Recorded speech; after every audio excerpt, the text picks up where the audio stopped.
Good morning. I hope your day is going well. I wanted to say again how much I appreciated watching your presentations on Monday. Those of you that did present, see a few more today too. Looking forward to those. Should be really cool. Next Monday will be our last day of lab, which is kind of crazy. And when you come to class next Monday at 1:10, we'll talk about problem set 6 first, which will have all the chapter 6, part 1 and part 2 together. We'll take quiz number 6, and then we'll go next door and do the hydrogen spectrum lab. This is a lab that you'll turn in before you leave lab, all right? So you don't like turn it in the following week or anything like that. So definitely make sure you bring a printed copy so you'll be ready to turn it in. Bring your calculator too, that'll be super cool. Questions on that? Goggles and goggles. No goggles, that's right. We're gonna be using light, Donovan, and I want you to see it, and the goggles would prevent it anyway, so yeah, good question. All right, we are talking about the 4 quantum numbers. And when scientists looked at the behavior of electrons around atoms, they found really good correlation in the behavior when they did the math on waves. And out of the Math 254-ish calculus, these 4 quantum numbers appeared. We spent quite a while talking about N, L, and M sub L. N is the shell number. It represents roughly how far you are from the nucleus. It's also a general thing about energy. N always starts at 1, goes in whole numbers up to infinity. L, which is the subshell or the angular quantum number, it's got different names, depends on N. L always starts at 0 and it goes up to N minus 1. So we saw an example on Monday where N was 3, L was 0, 1, and 2. It always goes up to N minus 1. So if it was 3, 3 minus 1 is 2. So there'll be multiple L values for every N value. M sub L depends on L, just like L depends on N. M sub L, which is the magnetic quantum number or the orbitals and stuff, M sub L goes from minus L to plus L. So if you had an L of 0, then the only allowed value of M sub L would be 0. And M sub L of 0 or an L value of 0 doesn't mean it doesn't exist. That's actually a legit quantum number. If L was 1, M sub L would go from minus 1 to plus 1, so that would be minus 1, 0, plus 1, stuff like that. And then at the end on Monday, we start talking about the 4th quantum number, which is called the spin quantum number, M sub s. And M sub s was a later addition to the quantum numbers. It didn't appear at first at all. And what people did is they took the relativity kind of stuff from Einstein and they mixed it with quantum mechanics, which was no small feat. But relativity is something that Einstein did. There's lots to it. It's something that's usually discussed in physics. And when you combine relativity with quantum mechanics, you end up then with these spin quantum numbers, M sub s, which comes out great. Paul Dirac is the person that did this first. In calculus, and again, it's been a while since I've done this, there's the Dirac delta function, which is just a very narrow thing. That's named after him, so he was a big math person and stuff. And again, this is all stuff that you could do too once you take the Math 254 and the equivalent, stuff like that. We're going to see that M sub s has only 2 values. So like N can be all these different numbers and L and M sub L. M sub s is only positive or negative 1/2, all right? Nothing else to it.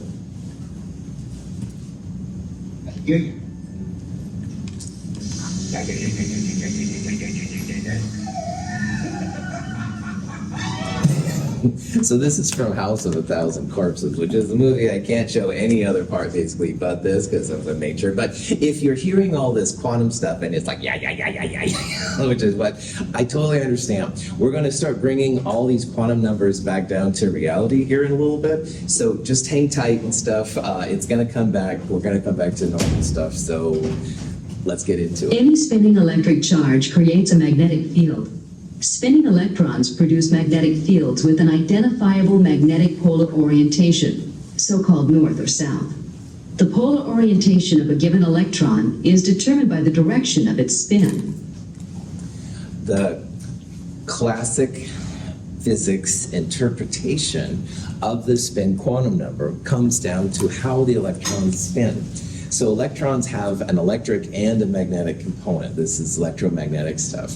And if you have an external field, could be another atom, it could be the nucleus, could be a regular magnet, who knows? But anyway, the electron can spin with the field, like up, but it can also spin against the field, which would be like down, all right? So people associate then a positive 1/2 as being with the field and minus 1/2 as being against the field. So once in a while, you'll see me like doing this kind of thing, and I feel like the Queen of England or something, but anyway, no. This is the electron spin, all right? Spinning with the field if it's up and against the field if it's down. What's really interesting about this, for two things. Number one, we're going to see that each of those orbitals can actually hold two electrons, one with a spin up and one with a spin down. And that's kind of important. But the other thing that's also really interesting is it helps us to understand at least a basic part of magnetism and why some things are magnetic and why they aren't. So if you have a magnet, all right, there's different classifications. Excuse me. These little arrows right here, the red ones that are up, that would be like a spin positive 1/2. And the blue arrows, which are all down, those would represent the spin minus 1/2. And so all electrons have this. And if you have just a single electron, you will definitely have some kind of magnetism. But if you have just as many up electrons as you have down electrons, the up and the down cancels each other. So if you have just as many up electrons as down electrons, positive 1/2 as negative 1/2, all the magnetism cancels. Scientists call this a diamagnetic material, and that just means that it's not magnetic. You could put it right next to a powerful magnet, wouldn't do anything at all. So all electrons or like atoms have a electromagnetic field, however, they're canceled out, so they technically don't have a charge. That's right, exactly, that's right. So what about items that are typically not magnetic, but when they're cooled, you know how you can like super cool some stuff and they get magnetic properties? Does that affect this particular? Yeah, sometimes these kind of fields, like you can take some diamagnetic things and make them magnetic under those super cold temperatures. That's more of a physics thing, but yeah, it's totally possible. And you can think about them then as beginning to separate out a little bit, and they begin to exhibit some magnetism. So spinning down is against? Yeah, that's right. And up is with, okay. That's right. There's a small energy difference between up and down. So Okay. yeah, last question. Does this affect like covalent and ionic bonds, perhaps like the strength of them? Yes, definitely. And we'll explore this a little bit here, but more in Chem 222, how it affects them. You bet, definitely. All right, so diamagnetic, just as many ups as downs. All the up spins and the down spins canceled. So diamagnetic things are not attracted to magnets, all right? They're considered to be non-magnetic. However, what's very common, and honestly, if you have to guess, this is more often the case, you can end up with paramagnetic systems. Paramagnetic systems mean you've got more ups than downs, or you've just got everything so random, all right, that it begins to exhibit some magnetic possibilities. So in this example, which is more common, especially above the really cold temperatures for supermagnets, then you begin to see like there's like this one's kind of down and to the left and this one's kind of up and to the left. So some of them will cancel, all right, like this one maybe, and that one would be enough to cancel. But overall, there's a net magneticism, if you will, around the molecule. So if you have even one electron which is not canceled by its corresponding up or down, then you're going to have a magnetic system, and we call them paramagnetic systems. And there's a lot more paramagnetic systems in reality than diamagnetic. We'll see there's lots of reasons why it may not exhibit magnetism. But paramagnetic systems are super common. We'll be able to predict if something is paramagnetic or diamagnetic. Now, in addition, if you have a substance which is ferromagnetic, it aligns really easy with an external magnetic field. So here's a regular paramagnet, and we know it's paramagnetic because the ups and the downs aren't canceling each other or around each other. If you apply that magnetic field, it's possible to make all the electrons point in the same direction. And this is kind of like what happens if you have like an army of troops or something. Like, everybody's kind of looking around and the general comes up and says, oh, or whatever. I wasn't in the military, so I'm really not allowed to talk here. But anyway, all of a sudden, everybody's in a line and really aligned well. And of course, that's what you want when you're in orders and stuff like that. These kind of systems, which are called ferromagnetic systems, are easily aligned with external fields. So the true magnets, like that attract, paper clips, or if you've ever been to OMSI and played with them, they are ferromagnetic. It's like a super paramagnet, all right? Regular paramagnetic systems are all over the place. These are very well aligned, and they will have a pretty strong magnetic material. Some substances are more easily ferromagnetic than others, so iron is a good example. Some substances, for example, helium, you would never see it, but overall this is a possibility, and if you play with magnets, that's what happens. Now, why this is important? Different materials have different magnetic properties. Liquid nitrogen is diamagnetic and is not attracted to the magnet. Liquid oxygen is paramagnetic. Paramagnetic substances in the liquid or solid state are generally attracted to magnetic fields. Liquid oxygen is held by the magnetic field. In this video, they're pouring liquid nitrogen and liquid oxygen, which are both super cold materials, by the way, through a magnet, all right? And the liquid nitrogen, right on through, all right? Wasn't even affected by the magnet at all. And that's possible here because liquid nitrogen is diamagnetic. Every up has a down arrow, all right? And so all the electrons are canceling each other out, and it goes right on through a magnet. But again, what is actually a little bit more common is liquid oxygen going through. Liquid oxygen is not that common, but its behavior is possible because it's paramagnetic. Paramagnetic materials will be attracted or repulsed by magnetic fields. And in this case, you can see the liquid actually kind of sticks between. This is the phenomena of paramagnetic materials. Unpaired electrons, we're going to see, allow us to predict when something is paramagnetic or diamagnetic. So if you have a paramagnet and it's got some kind of really strong magnetic field, there will be an interaction. All right, and this has implications for all kinds of things. Sometimes people think that aging is a sign of paramagnetic radicals in our bodies doing different things. That's another thing to think about. But anyway, for right now, we're just going to describe here how paramagnetic and diamagnetic substances can be identified looking at these crazy quantum numbers. You can measure how paramagnetic something is. And one of my students a few years ago went to Portland State. She was in physics, but she actually ended up doing some of this, which was actually kind of cool. If you have a substance and it has a mass when the magnet is off, and then you turn the magnet on, it actually will pull that paramagnetic substance down. And so the difference in mass can be correlated with how many unpaired electrons there are. So we'll talk about how some substances will have 2 unpaired electrons versus 1 unpaired electron.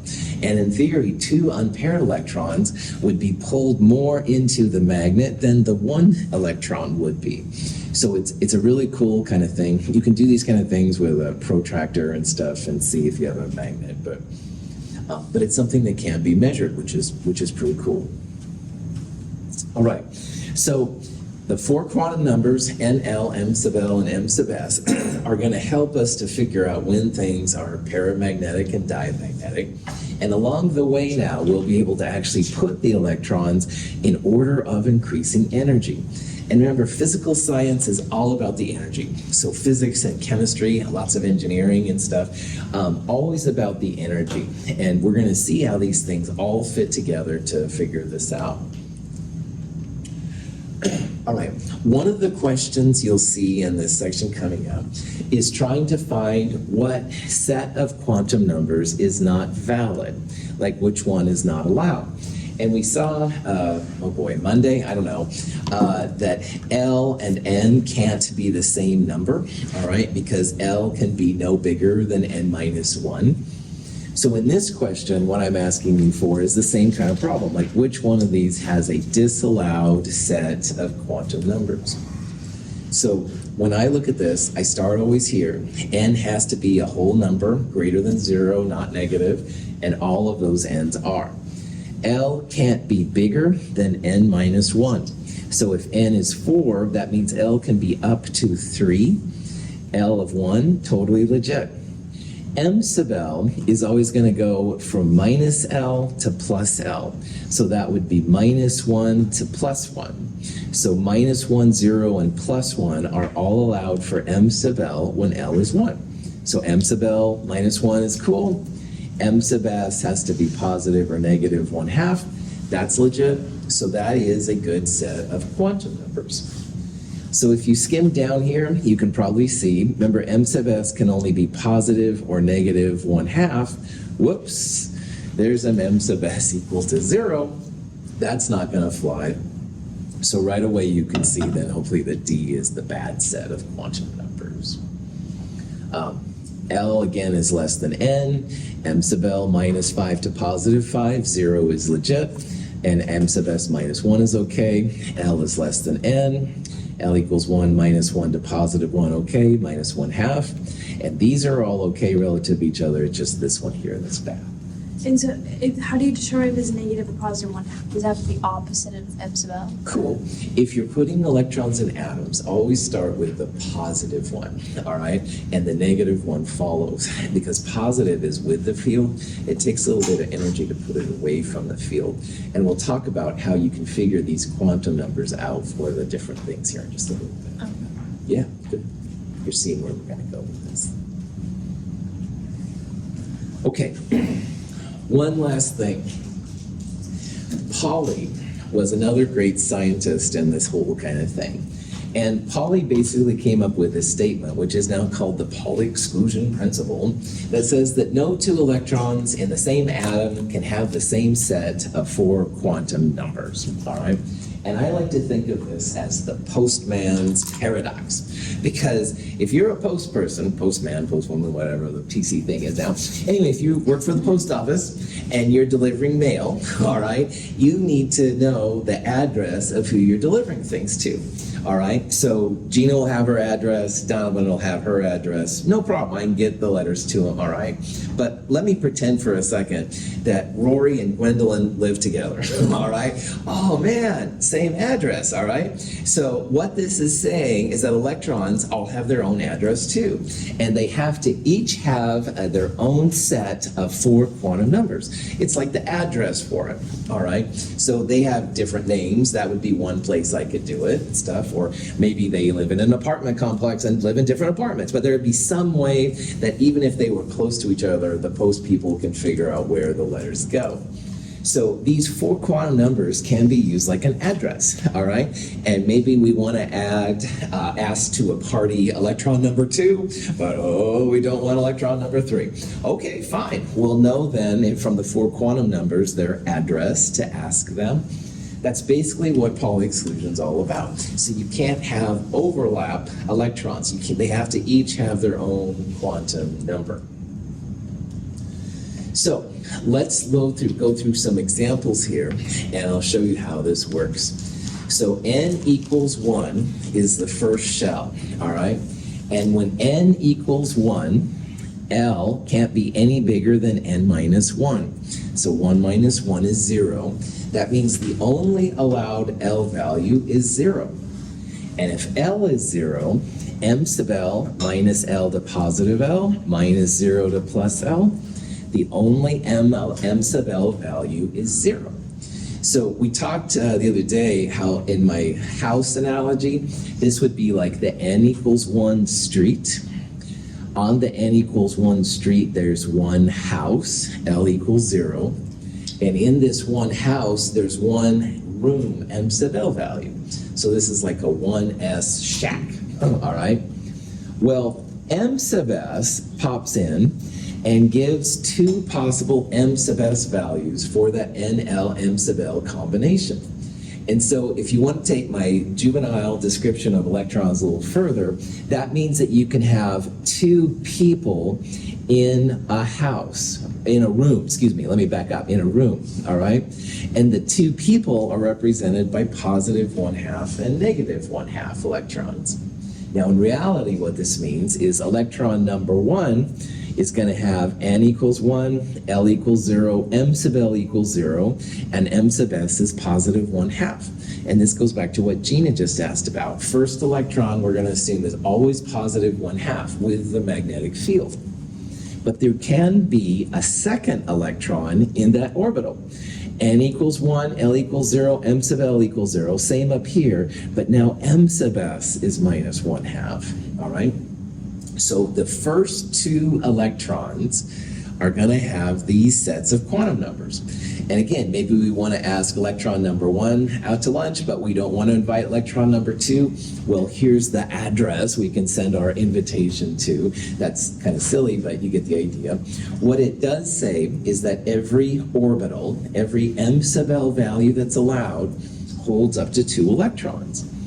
And that's where m sub S really pops in. Any questions? Okay. When you get to the n equals 2 level, you have two possible L values. L always goes from 0 up to n minus 1. So if n is 2, that means the maximum L would be 1, but you always start at 0, all right? So this means there are two houses on the n equals 2 street. S house and a P house, like we talked about the other day. Now, on this chart over here are all the allowed quantum numbers for these electrons. So here's n equals 2, L equals 0, m sub L equals 0. But you've got positive 1/2 and negative 1/2, like we saw for the 1s. So these are the 2s electrons, while these were the 1s electrons. Now down here, here's still n equals 2, but now we're dealing with the L equals 1 house. And we talked about how L equals 1 has 3 m sub L values, minus 1, 0, and plus 1. And for each of those, there are 2 m sub S values, positive, negative, positive, negative, positive, negative.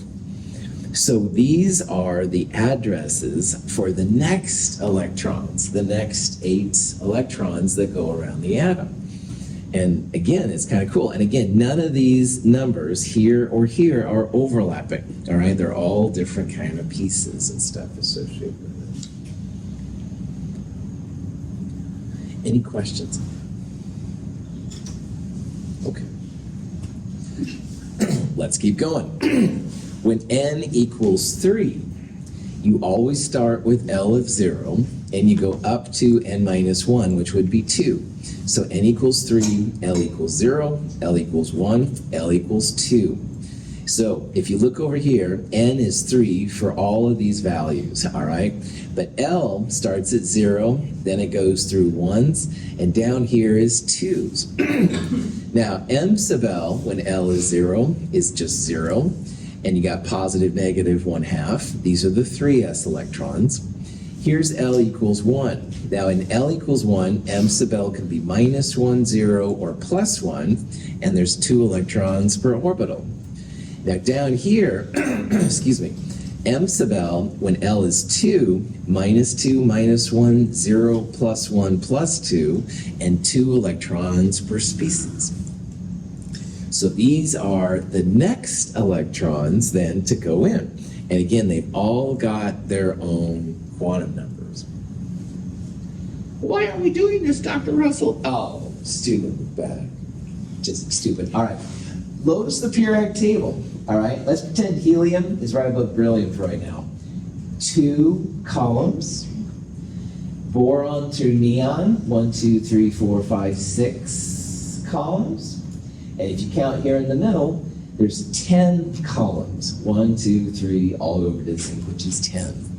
It is not an accident 2 electrons 6, so I didn't circle that one, 6 electrons in the P, and the Ds have 10 electrons.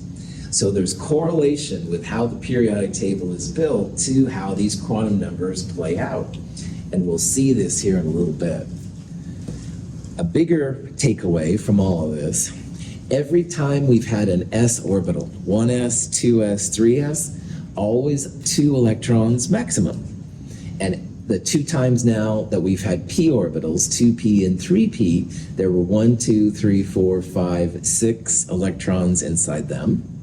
And the Ds, this is 3D, but it works for 4D and 5D. If you count this all up, 10 electrons.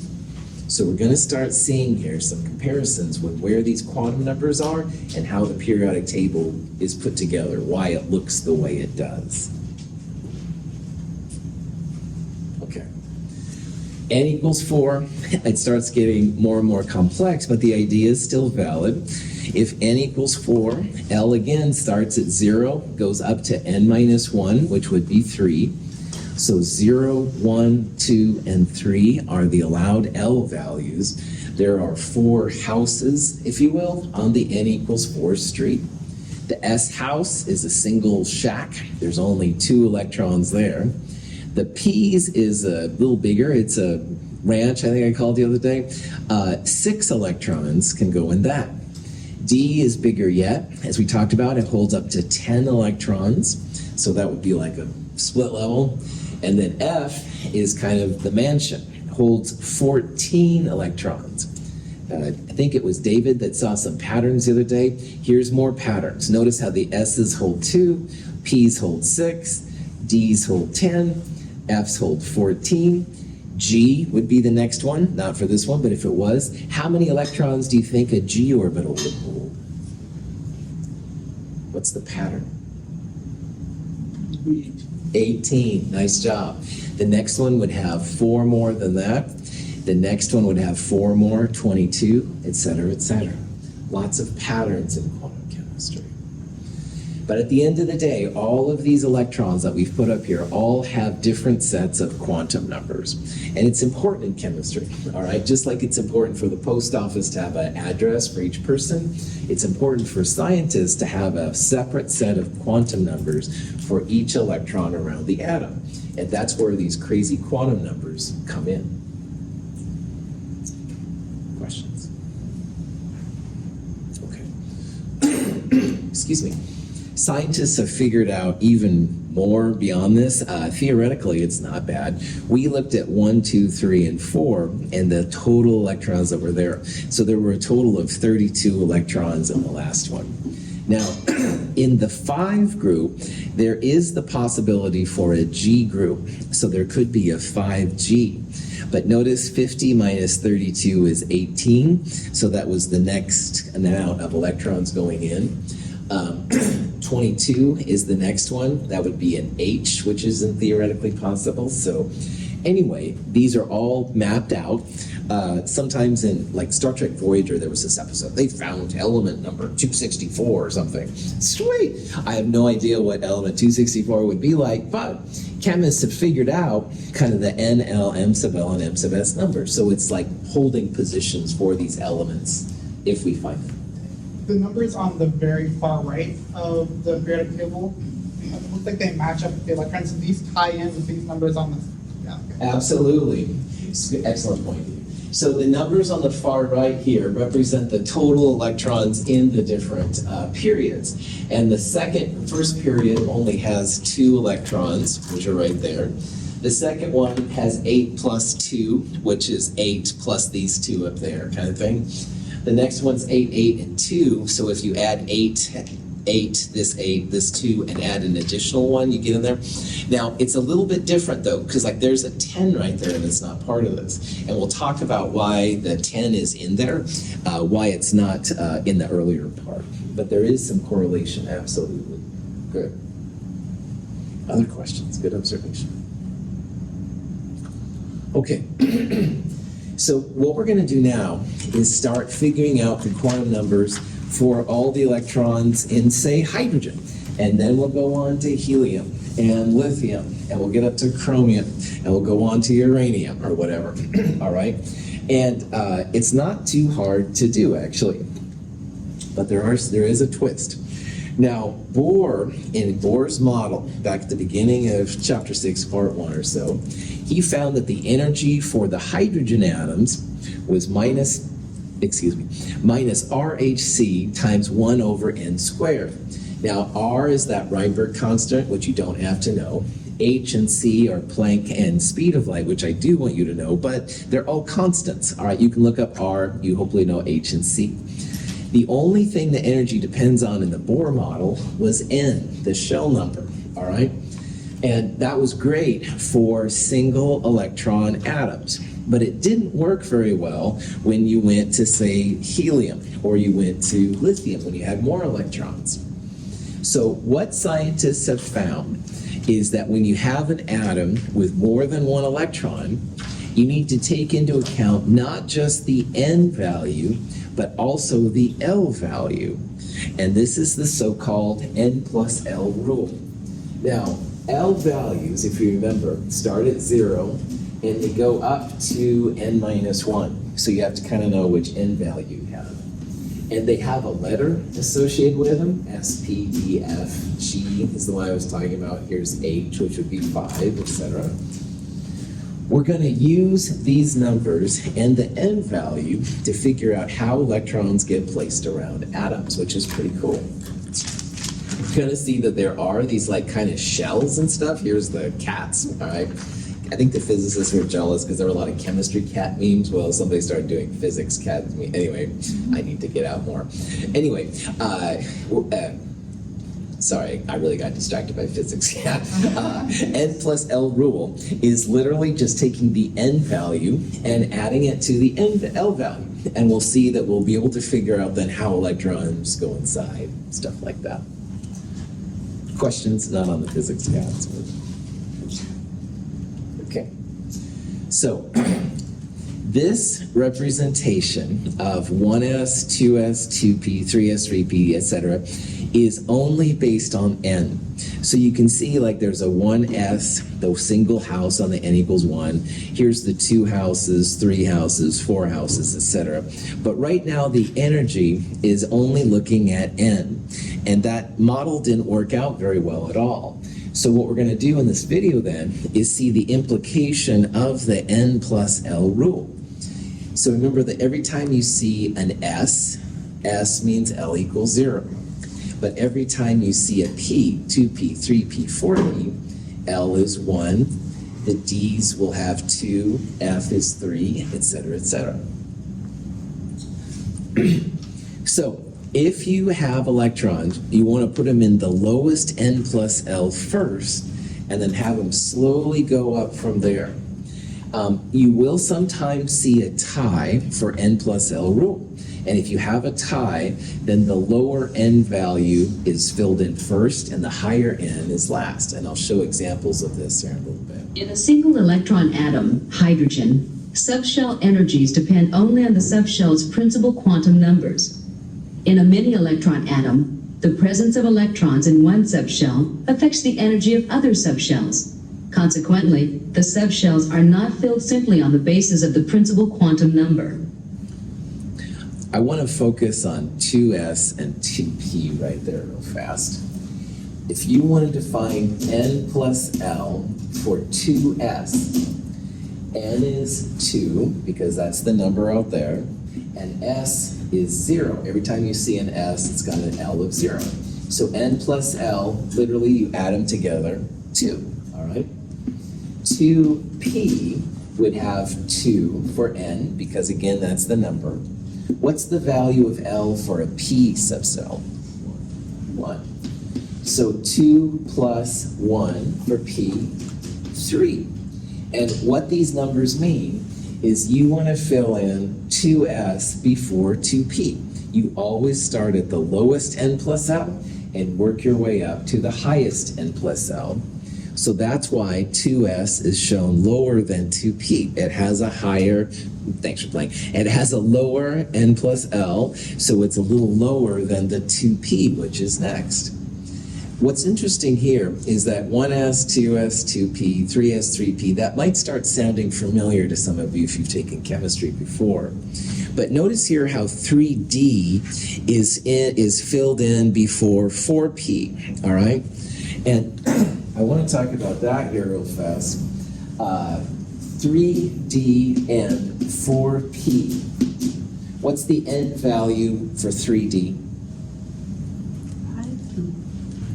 You got the n plus L value, that's good. Oh. Three, that's okay. So yeah, 3 is the n value. No, that's okay. And D, which you saw, Gina, D means L equals 2. So the n plus L value is 5, all right? 4p, 4 is the n, p means L equals 1. Notice that both 3d and 4p have the same n plus L value. So if you have a tie, all right, and to be honest, 3d, 4p, and 5s are all the same. Lower n goes first, higher n goes last. So 3d is filled in before 4p, 4p is filled in before 5s. 3 is a smaller number than 4, 4 is a smaller number than 5 when there's a tie. So it's actually not too hard to figure these crazy numbers out. It's a little bit weird, but it works actually amazingly well. And what this means for us in this class is that this down here we'll say is the nucleus. 1s electrons always get filled in first, all right? But if you have more electrons, 2s goes next. If you fill those up, you go to 2p. After that, you go to 3s, 3p. Pretty crazy. All right, so let's look at some examples, see how this works out. Some people, like your nerdy instructor, actually think about n plus L values to figure out how electrons go inside. But this is a guide to help you figure out the electron filling order. It's called an Aufbau diagram. And Aufbau is something that apparently in German means building up. I don't know. It was created by Bohr and Pauli in the 1920s, but it's easy to create an Aufbau diagram on your page of notes.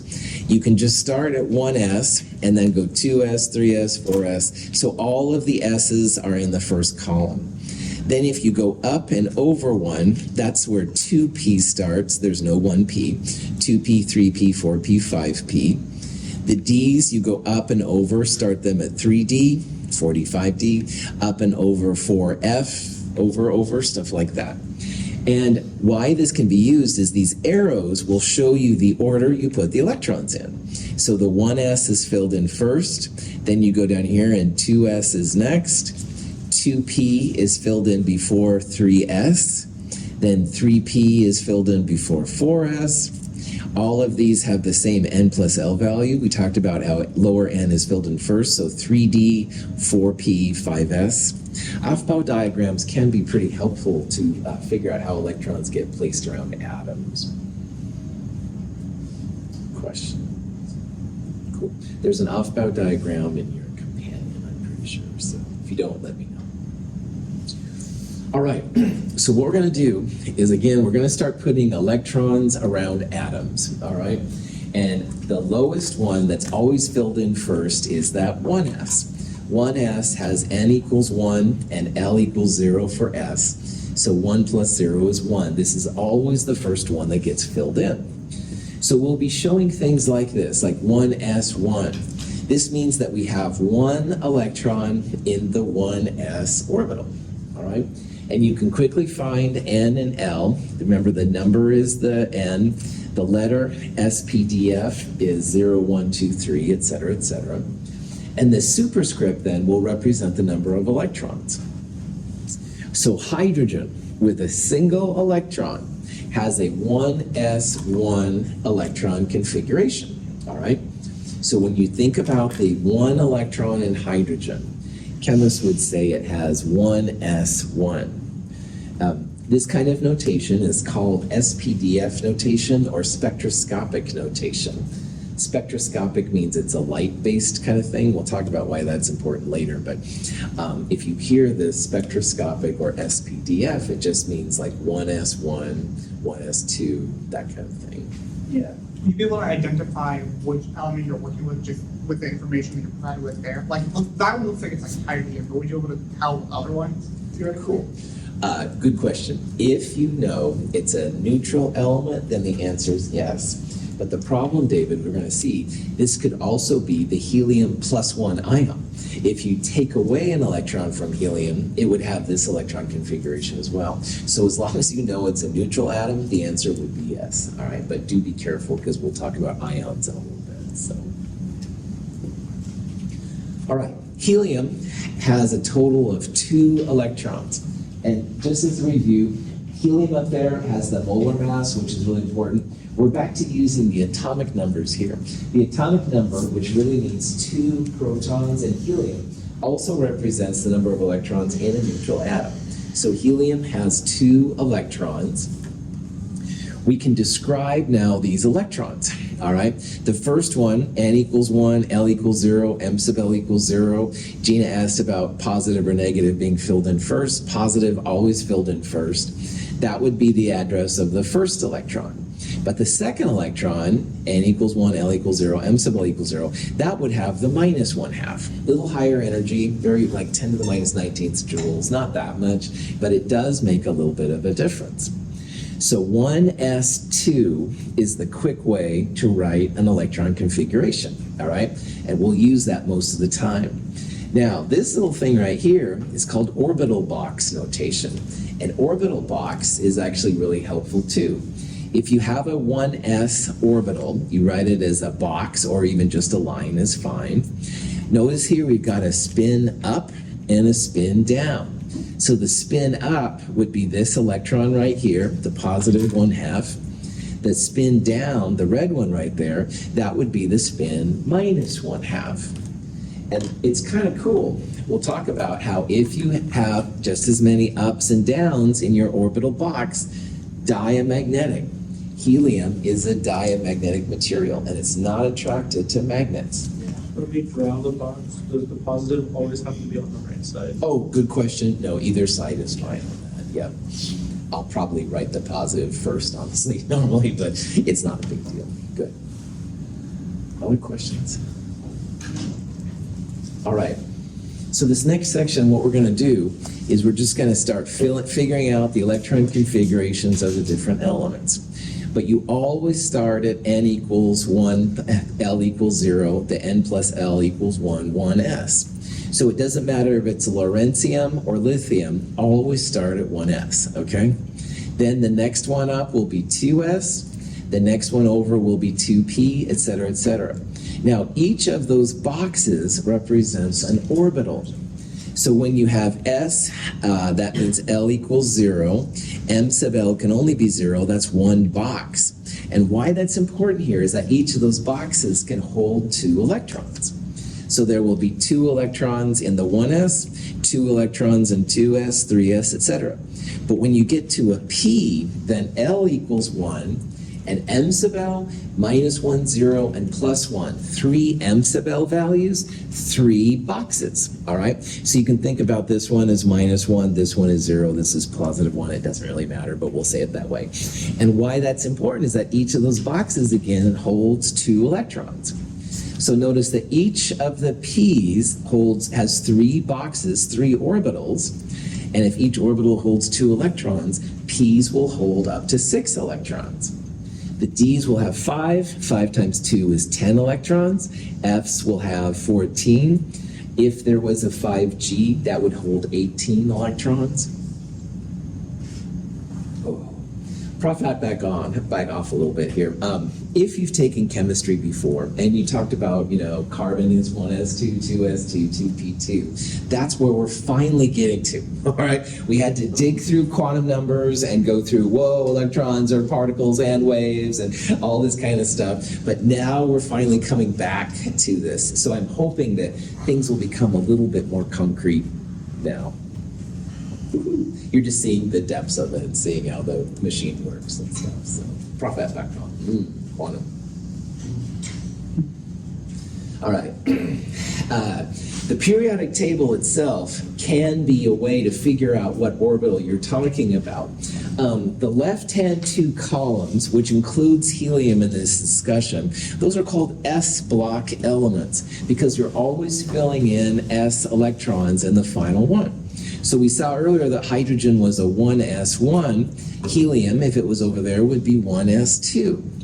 Then lithium, which is right there, would be a 2s1 outside. The second electron of beryllium would be 2s2, and you can do the same kind of thing. This is the p block, the 6 on the right, the middle ones right here are the d blocks, and the two below are the f blocks. There's a little bit of weirdness on the f's, we'll talk about that later, but for right now, just realize for s, p's, and d's it works pretty well. But another thing I'd like you to see is that the s's and the p's, the numbers are the same. So 3s, 3p, 4s, 4p. But when you get to the d's, it's this number minus 1. And that's a construct of the n plus L rule. The 3d is filled in before the 4p, so that's why 3d is here. So even though this feels like it's the fourth group, all right, the numbers are 3. If you look here on the periodic table, the fourth period starts at potassium and it goes all the way over to krypton. But in the fourth period then, potassium and calcium, these are 4s electron orbital elements. And on the far right, gallium through krypton, those would be 4p. But these right here in the middle, the transition metals, those will be 3d electrons. And that's a little weird, but again, it comes from the n plus L rule and how it works out. So we'll talk about how 3s and 3p get filled in, but 4s squeaks in before 3d. Cool. So, lithium. Nirvana. No, I'm just joking. The element lithium. Lithium has atomic number 3, which means, of course, 3 protons. And a neutral atom, which David asked about, and I'm glad he did, means that it would have 3 electrons. And we're going to talk at first here just about neutral elements. So lithium would have 3 electrons in the neutral state. Always start at 1s. All right, and all the s's hold 2 electrons maximum. You can have less than 2, but you can't have more than 2. So 1s2, the first 2 electrons are right there. The third electron would be 2s1. So we would say that lithium has a 1s2, 2s1 configuration. And you can always check if you add the superscripts together, it should give the total number of electrons. So 2 plus 1 is 3. That's good because we want 3 total electrons in lithium. Lithium is paramagnetic, and you can confirm that 1s2 has an up and a down electron. So there's no magnetism there. That's diamagnetic. But here's 2s1, single electron all by itself. So lithium is a paramagnetic metal. That single electron makes the whole thing paramagnetic, all right? So in a lithium atom, we would say, yeah, this is a paramagnetic system. 1s2, 2s1 is the spectroscopic or SPDF notation. This is the orbital box notation with true boxes showing the orbitals. Sometimes you can use just lines like the bottom of the box, which is fine. Any questions on that? Okay. I'll show one more and then we'll stop. Beryllium would be the next element over from lithium.